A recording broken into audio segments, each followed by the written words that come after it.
So, some days ago, we saw the foolery that was displayed by the so called Honorable Minister of FCT, Wike, the bulldozer that is always raging, the storm that never ceases, and the man who wants to be a governor and a minister at the same time. To me, Wike is a class clown, and he has displayed that for the world to see. Now, there are implications on some of those actions. There are implications on those actions for Tinubu, for Wike, and then for democracy. Now let's look at it for Tinubu first of all. Tinubu was the same person that brought military to come and remove a sitting governor in Rivers because of the same Wike. And now what that has simply told the military is that we have more powers than these democratically elected people, because these people after all are corrupt.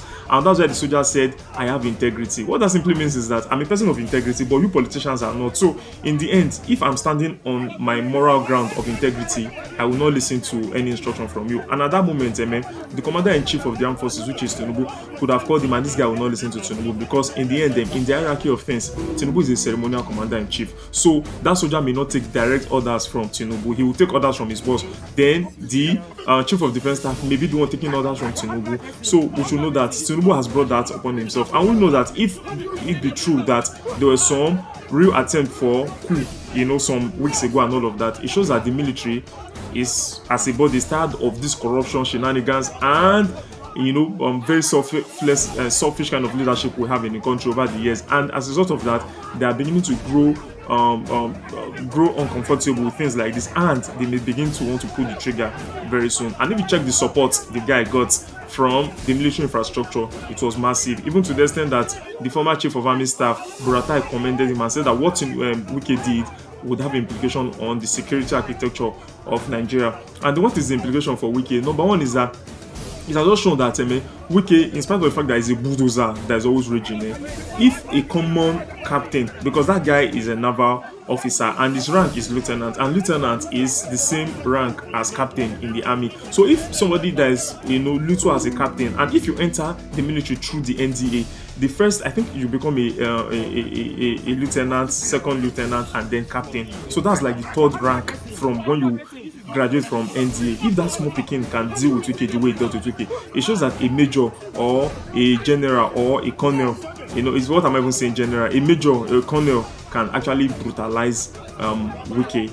And then all the shenanigans he's doing in Rivers State is because the military are just looking. If they want to stop him, they can stop him.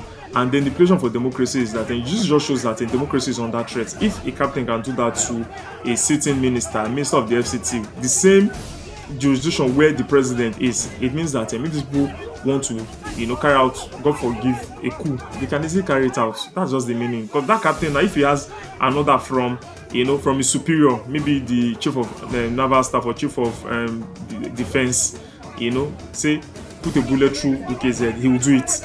Coup has started, and then to tell other people take over Aso Rock. So this just shows that these politicians should be careful. They should know that all these things they are doing, people are watching them, and the military are growing tired of all this hypocrisy, this high-handedness, these things they do with impunity, and that Wike should know that he cannot just come and be grabbing people's land and giving to his children and his families and his cronies.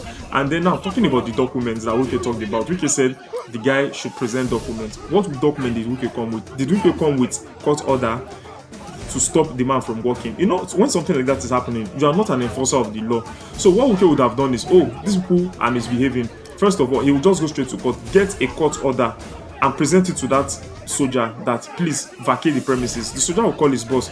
The boss probably would confirm if that document is real. If the document is real and genuine, then the boss will leave. But Wike didn't do any of that. Wike just came in his bravo, with his bravado rather. The same way he went to Rivers State when they told him that time not to go to the people of the place where this man is from. In Bayelsa, the place in Rivers, the place where the sitting governor is from. These people, what are they called now? This tribe, the Ijaw. He went there, he did something, brought gunboat, military, police, civil defense, and everything to intimidate the guy. He thought he could do that, bringing DSS and everything, until he met a police and a naval officer who stood his ground. And then now let's continue to look at the temperament of Wike. Look at Wike now. You see that Wike, as smallish as he is, as tiny as that man is, he thinks he has all the power. Look, for instance, now when is DSS one of his DSS officers was trying to, caution the military man carrying a gun right in front of him. So he said, "You cannot be holding this thing in front of a minister." And so what was it? That's dishonorable minister. And then he tried to tell the guy, and then before one of the paramilitary persons with Wike came in there and shoved the military guy away before all hell was about to break loose. If you notice, just before then, Wike, when the DSS was pressing before any physical contact, was telling that guy, "Please take this thing away." Wike tapped him. He said, "Go away." Then that's to his right. Then to his left, if you check before then, also Wike had already tapped another DSS person. So what these politicians are basically doing is that they show that they don't have respect for all these officials, the DSS, the police. But they can't do that to an army. They can't do that to an army officer. But the DSS and the police, they just feel that they are bodyguards. Can you imagine? You just tap somebody. Meanwhile, if you check if you go to the international scenes like maybe France, Spain, America, and the United States, like when Donald Trump was shot at, even before Donald Trump was shot at, or went on through shoe at I think at Obama, or who was there before Obama? I think the person that was there before Obama, that was Bush or so. Probably when he was having a press conference, people were like, "Oh, you are killing people in the Middle East," and someone threw a shoe at him. What the SSS do? They surrounded him, they shoved him down and took him away from the podium. If it were a Nigerian leader, especially someone like Wike, and the moment they throw a shoe at him, Wike will grab the shoe and throw it back. If it's DSS, people try to shield him and say, "Oh, please, let's leave it for security. There's security breach, there's a security threat and all that." You say, "No, wait, let me do no." They always want to show that they are strong. And these people, Wike cannot walk the street of Rivers State. They're not born away.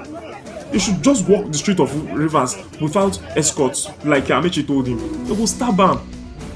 Now, that's what he would have. If that place were a country, if Nigeria were a country that were working, the moment, that guy was holding his gun and they were telling him, "Please go back," and the guy was like, no. And they probably and then maybe it even gets to the stage where the paramilitary guy, maybe a police officer, came in and shoved the military guy aside, which could have led to a trigger-hungry person to shoot at that moment.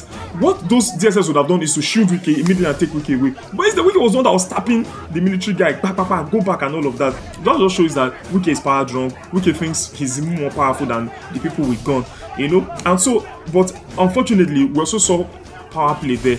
That's why I still support what Showere and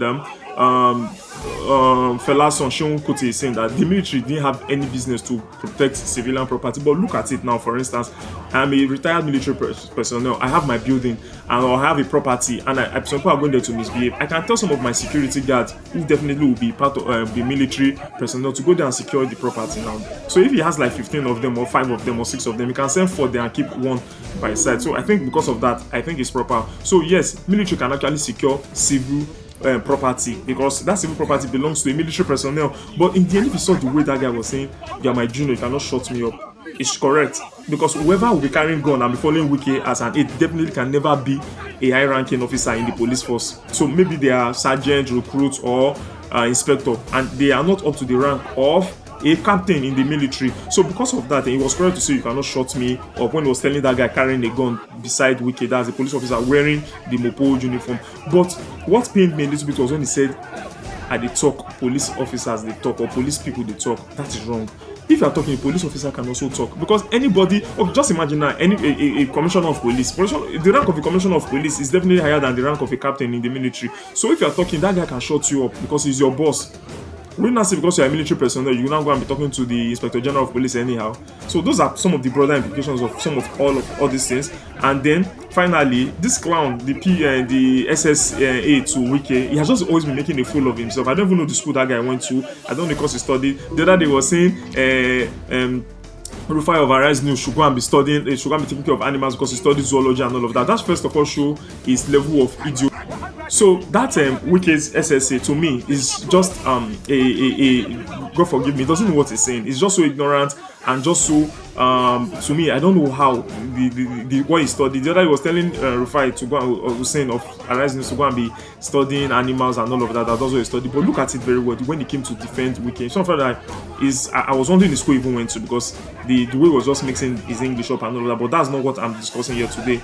But he said that those soldiers, number one, should be in Sambisa forest, protecting, fighting against terrorists rather than being in Abuja. He said, and this is this is having an implication on his own government. So when you point one finger at somebody, look how many fingers are pointing back at you. 3. That's what he has just done. Now you are saying that those soldiers should be at Sambisa. That means it's an indictment of the government you are working for. You are working for Tinubu, right? And you are indirectly telling Tinubu that he's allowing the soldiers to come and guard something. If you were in the opposition, it would have made sense. So in the end, it shows that APC does not even know what it's doing. Yes, because the same people that are working on the APC are also criticizing the government that soldiers who are supposed to be protecting lives and properties are the ones who are now coming to protect private property. And then to me, he talked about the Yoruba people that if, as his nephew is sitting down and Tinubu should call him, he will stand up and pick the call. But look at how hypocritical that statement is. If somebody from his village, a 90-year-old man should call him, will he stand up and pick the call? Oh, because Tinubu is the president and he has money, you respect. So you don't respect, in that they are saying that Yoruba people are hypocritical people, that they don't respect elderly people who are poor. So they only expect elderly people who are in power, who have money. So because of time, I will not go that into that. And then finally, he talked about the rule of law, that things are not done that way. Please ask him if Wike has ever follow the rule of law. Look, Wike that is stealing people's property, selling to his children. Documents that was found the other day, they saw that Wike, his father, owned acres of land in Abuja. Where and how?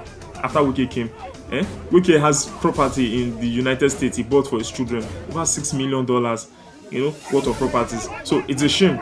So let me know your thoughts in the comment section. I remain your boy Nyesom Wike. Please remember to like, share, subscribe, and comment. I forgot to add my Yoruba name, Adebayo. And this in the end just shows that Tinubu has brought, when you bring an ant-infested maggot or animal into your house, ants will come. So these military people that are not chasing after them, Tinubu brought them.